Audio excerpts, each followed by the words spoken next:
धीरज अपनी पत्नी सरोजनी के साथ एक छोटी सी कच्ची मिट्टी की झोपड़ी में रहता था। धीरज बहुत मेहनती और ईमानदार था। उसके दिन खेतों में पसीना बहाते और रातों में शांति से सोते हुए बीतते थे। लेकिन उसकी पत्नी सरोजनी का दिल कभी शांत नहीं रहता था।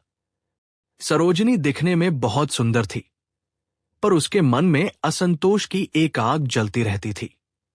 वो हमेशा दूसरों की चीजों को देखकर जलती थी। जब वो पड़ोसी की नई बैलगाड़ी देखती तो अपने घर आकर अपनी टूटी फूटी बैलगाड़ी पर ताना मारती।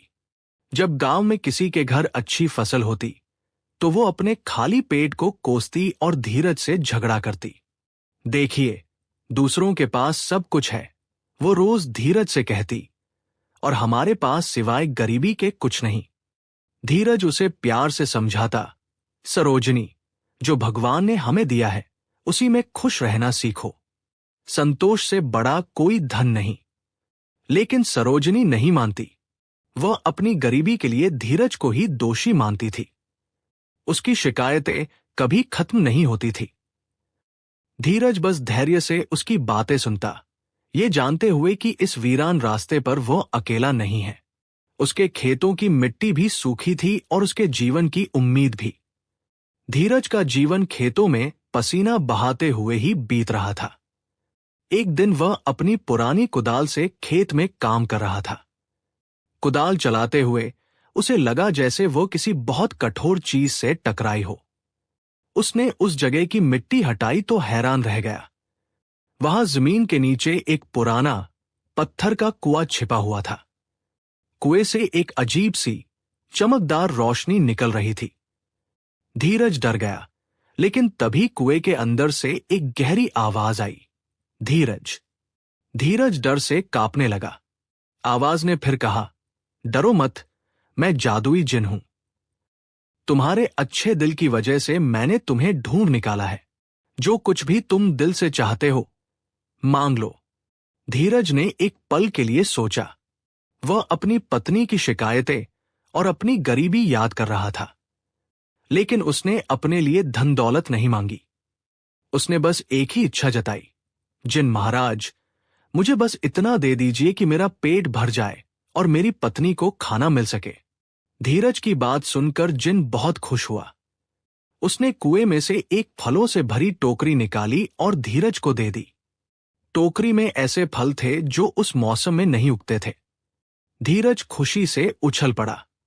वो उस जादुई तोहफे को लेकर तुरंत अपने घर की ओर भागा, ये जानने के लिए कि उसकी पत्नी की क्या प्रतिक्रिया होगी। धीरज जब घर पहुंचा तो सरोजनी ने उसे देखा। उसने हैरानी से पूछा, इतने सारे फल कहां से लाए? धीरज ने मुस्कुराते हुए उसे टोकरी दी और पूरा राज बता दिया। उसने जिन के बारे में, उसके सवाल के बारे में और अपने जवाब के बारे में सब कुछ समझाया। सरोजनी की आंखें चमक उठीं, लेकिन उसकी खुशी ज्यादा देर नहीं रुकी। उसकी आंखों में एक नई चमक थी, लालच की। उसने धीरज को गुस्से से देखा और कहा, आप कितने मूर्ख हैं। सिर्फ फल मांगे? आप धन दौलत, महल और हीरे मोती भी मांग सकते थे। कोई बात नहीं, अब वापस जाइए और मेरी बात सुनिए। सरोजनी ने कहा, कल सुबह वापस जाइए और जिन से कहिए कि हमें एक नई बैलगाड़ी और अच्छे कपड़े चाहिए। धीरज बहुत दुखी हुआ, लेकिन वह जानता था कि अगर उसने सरोजनी की बात नहीं मानी तो वो उसे ताने मारेगी। वह भारी मन से अगले दिन वापस कुएं के पास गया। उसने जिन से अपनी पत्नी की इच्छा बताई। जिन ने कहा, ठीक है धीरज, तुम्हारी इच्छा पूरी होगी। जब धीरज घर लौटा तो उसने देखा कि उसकी टूटी हुई बैलगाड़ी की जगह एक बिल्कुल नई और मजबूत बैलगाड़ी खड़ी थी और घर के अंदर नए कपड़े भी रखे थे। सरोजनी ये देखकर खुशी से चिल्लाई। उसका चेहरा चमक रहा था, लेकिन धीरज जानता था कि ये खुशी सिर्फ कुछ देर के लिए है। नई बैलगाड़ी और कपड़े पाकर सरोजनी कुछ दिनों तक तो खुश रही, लेकिन जल्द ही उसका लालच फिर जाग गया। वो अपनी नई बैलगाड़ी को देखती और फिर अपनी पुरानी झोपड़ी को। एक दिन उसने धीरज से कहा, ये झोपड़ी हमारे लिए ठीक नहीं है। हमें एक पक्का और सुंदर मकान चाहिए। धीरज बहुत दुखी हुआ। उसने कहा, सरोजनी, हमें सब कुछ मिल रहा है, फिर भी तुम खुश नहीं हो। लेकिन सरोजनी नहीं मानी। उसने जिद की और धीरज को मजबूर कर दिया। धीरज भारी मन से फिर कुएं के पास गया और जिन से अपनी पत्नी की इच्छा पूरी करने को कहा। पलक झपकते ही उनकी पुरानी झोपड़ी की जगह एक सुंदर सफेद दीवारों वाला घर खड़ा हो गया।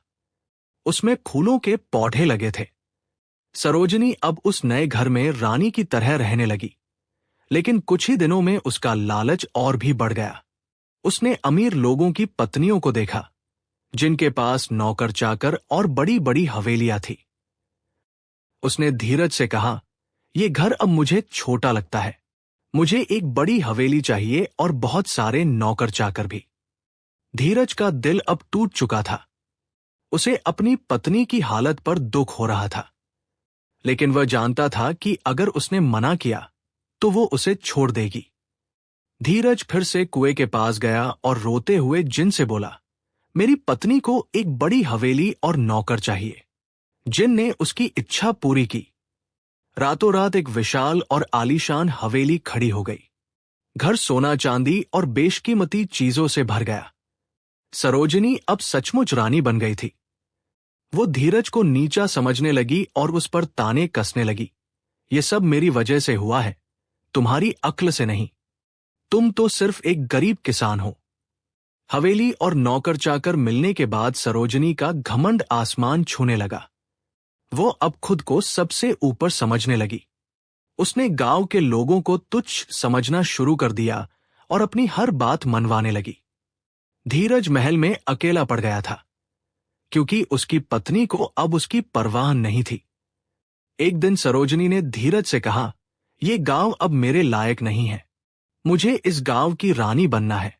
धीरज ने उसे बहुत समझाया, सरोजनी, हमें सब कुछ मिल गया है, अब बस करो, वरना ये सब छिन जाएगा। लेकिन सरोजनी नहीं मानी। उसका लालच अब पागलपन बन चुका था। उसने अपने नए सिपाहियों को बुलाया और आदेश दिया, इस धीरज को महल से निकाल दो। धीरज का दिल टूट गया। उसे अपने ही महल से निकाल दिया गया और वह अस्तबल में रहने लगा।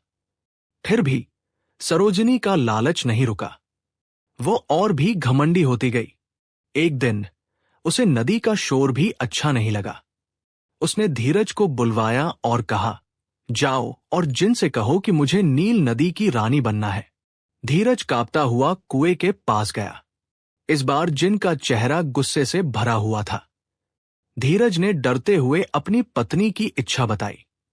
जिन गर्जा, लालच का कोई अंत नहीं है। जैसे ही जिन ने यह कहा, आसमान काला हो गया। बिजली कड़कने लगी और जोरदार तूफान उठ खड़ा हुआ, जैसे प्रकृति भी सरोजनी के लालच से थक चुकी हो। जिन के क्रोध से आसमान कांप उठा। बिजली कड़कने लगी और एक तूफान उठ खड़ा हुआ। तेज हवाएं चलने लगी और बादल गरजने लगे। एक जोरदार बिजली महल पर गिरी। एक पल में ही सब कुछ गायब हो गया।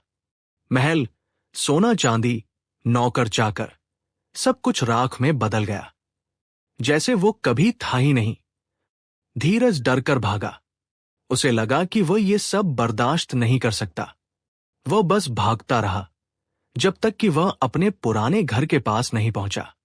जब वह अपनी झोंपड़ी के पास आया तो हैरान रह गया। सब कुछ बिल्कुल वैसा था जैसा शुरुआत में था। वहां उसकी वही पुरानी कच्ची मिट्टी की झोंपड़ी खड़ी थी और उसकी पत्नी सरोजनी अपने पुराने कपड़ों में वहीं बैठी कपड़े धो रही थी। उसने धीरज को देखा और गुस्से से चिल्लाई, कहाँ थे इतने दिन, कामचोर। धीरज ने एक गहरी सांस ली। उसने देखा कि सरोजनी अभी भी वैसी ही थी, शिकायतें कर रही थी। लेकिन धीरज का मन अब शांत था। उसने अपनी पुरानी जिंदगी को स्वीकार कर लिया था। इस कहानी का सबक यह है कि लालच कभी किसी को खुशी नहीं देता, बल्कि सब कुछ बर्बाद कर देता है। सच्चा सुख पैसों या चीजों में नहीं, बल्कि संतोष में होता है।